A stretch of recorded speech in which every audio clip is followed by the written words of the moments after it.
benar Habib perkataan-perkataan mereka yang mengatakan Abdullah bin Ahmad Muhajir itu tidak ada. Ini semua karangan-karangan Dajjal Imaduddin dan pengikut-pengikutnya. Tolong perhatikan. Siap mau dengar? Siap mau dengar? Siap mau dengar? Perhatikan, ini kitab abad keempat.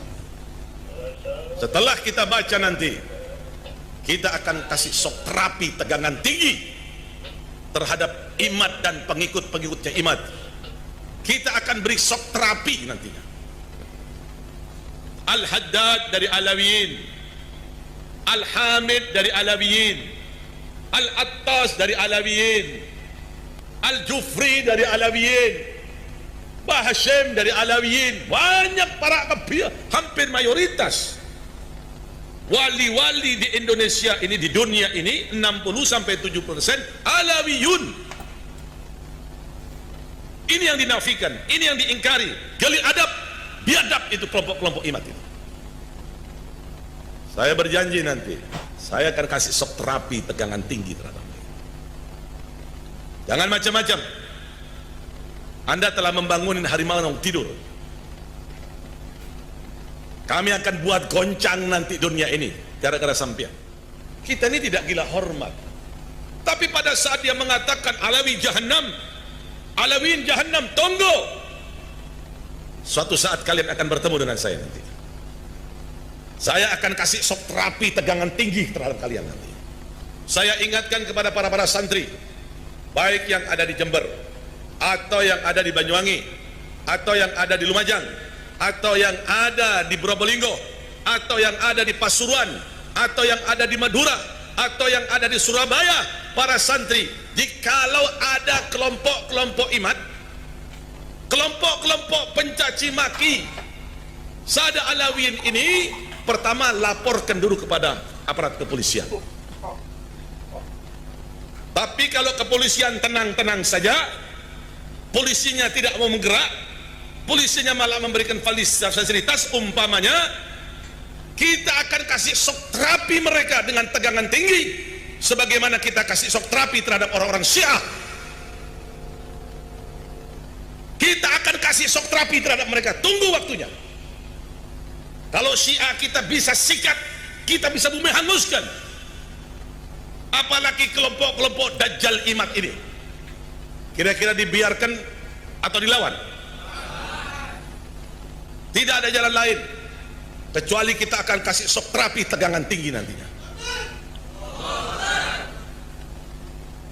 Kalau Syiah saja di Madura, di Puger, di Bondowoso, di Bangil, di Surabaya, di Madura, kita bisa kasih shock terapi dengan tegangan tinggi. Pasukan-pasukan mereka kita rontokkan, apalagi pasukan-pasukan Dajjal Imad ini kita akan berikan shock terapi dengan tegangan tinggi. Kalau tidak gitu, tidak akan pernah selesai ini. Lihat nanti, sabar nuntut. Jangan bisa dibiarkan ini kelompok-kelompok Dajjal ini tidak bisa dibiarkan. Betul tidak? Betul tidak? Tunggu waktunya. Pasti kami akan beri shock terapi tegangan tinggi, bukan dengan tegangan rendah, tegangan tinggi. Karena suatu hal mensahihkan nasab Alawi, saya tidak terima, kecuali sayanya musyahadah dalil dianya. Ciki mah dalilnya bohong-bohongan kabeh. Mau ana sing marah-marah. Wong Sanggul kan. Katanya Imad Dajjal. Ini ada kitabnya, kitab abad keempat. Sudah sahih di sini disebutkan bahwa Ubaid anaknya Ahmad. Ini kitab namanya Abnaul Imam. Wah, ini kitab Abnaul Imam sudah saya bahas hampir 2 tahun yang lalu ketika pertama kali saya mengeluarkan tesis saya. Seorang kiai dari Pelamunan Banten datang ke rumah saya, manggilnya Abah sama saya, kiai dari Pelamunan, sekarang ketua PCNU Kabupaten Serang sekarang, namanya Gus Robbi. Abah, ini ada kitabnya ini, karena dia mondoknya di Yaman. Ini ada kitab Abnaul Imam fi Misr wa Syam. Masya Allah, kata saya tidak ketemu kitab ini kok Kiai Robi bisa ketemu. Sini saya lihat, saya teliti kitabnya, ternyata kitab ini adalah kitab palsu, baru dicetak tahun kemarin, tetapi mengatasnamakan tahun 473 atau 37 Hijriah. Ternyata kitabnya itu kitab aslinya 20 lembar, dikarang oleh orang yang ada di tahun 199 Hijriah, hanya menerangkan anaknya Sayyidina Ali dan cucunya Sayyidina Ali, Abnaul Imam fi Misra wa Syam Al-Hasan wal Husain. Tidak menerangkan yang lainnya karena tahunnya saja masih tahun 199 Hijriah. Sedangkan Ubaid itu wafatnya 383 Hijriah. Masa iya orang yang hidup di tahun 199 Hijriah bisa mencatat orang yang ada di tahun 383 Hijriah? Bohong apa aku? Bohong. Lah iki jebari marah-marah bahwa kitabnya sudah ditemukan, ini kitab abad keempat. Ya 473 kan kudunya abad kelima. Wis ngomong salah, isinya salah. Kalau misalnya kitab itu benar, itu sing cerdas-cerdas kan sing ngebela kayak Rumel Abbas, kayak Idrus Romli, itu dulu yang akan dipakai untuk menjawab saya. Profesor Said Agil Al-Munawar pasti akan membawa dalil itu kepada saya. Tetapi kenapa mereka tidak membawa? Karena mereka pun tahu itu kitab palsu. Dan kepalsuan itu diakui di mukaddimahnya ada. Mukaddimahnya ini kitab dikarang pada 199, tetapi kemudian ditambahi pada abad ke-12, ditambahi lagi pada abad sekian, ditambahi lagi oleh yang terakhir Yusuf Jamalul Lail yang baru wafat beberapa tahun kemarin. Lah itu kitab Murtadha Az-Zabidi yang katanya adalah menetapkan dan mengisbat Ba'alwi, itu kitabnya juga palsu. Kitab palsunya dari mana sih? Kiai tahu aja kalau palsu-palsu. Karena percetakan itu biasa dicetak itu menggunakan jasa peneliti. Misalnya nih ada manuskrip ditemukan di Rumbia, manuskrip ini atas nama Pangeran Diponegoro. Panggil dari UI, filolog suruh nyetak. Tetapi peneliti tidak akan bohong.